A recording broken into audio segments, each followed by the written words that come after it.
Nagdiriwang ngayon ang mga Pinoy volleyball fans dahil sa makasaysayan at unang panalo ng Alas Pilipinas sa FIVB Volleyball Men's World Championship. Nasa frontline ng balita yan si Ian Suyu.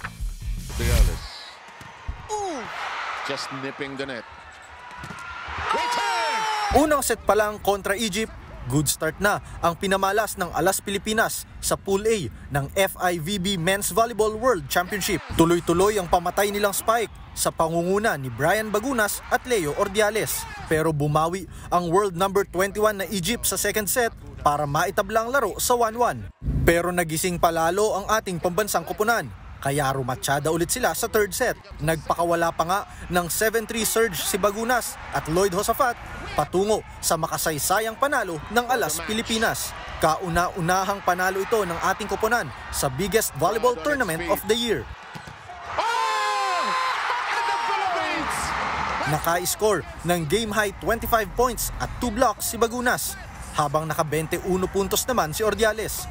Ito na siguro yung simula na para pakita namin na hindi lang kami hanggang SEA Games, hindi lang kami hanggang Asian Games.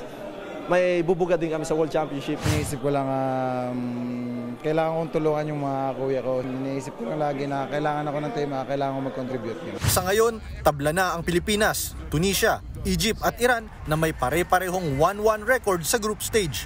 Umabante rin ang Pilipinas sa ika-77 pwesto sa world ranking dahil sa historic win nila kontra Egypt. Matapos ang makasaysayang panalo ng Alas Pilipinas kontra sa Egypt, sunod naman nilang makakaharap ang Asian powerhouse na Iran sa darating na Huwebes. Nagbabalita mula sa frontline, Ian Suyu, News 5. Mga kapatid, Mean Los Baños po, huwag magpahuli sa mga balita at impormasyong dapat ninyong malaman. Para sa mas malawak na balitaan at diskusyon, mag-follow at mag-subscribe na sa social media pages ng News 5.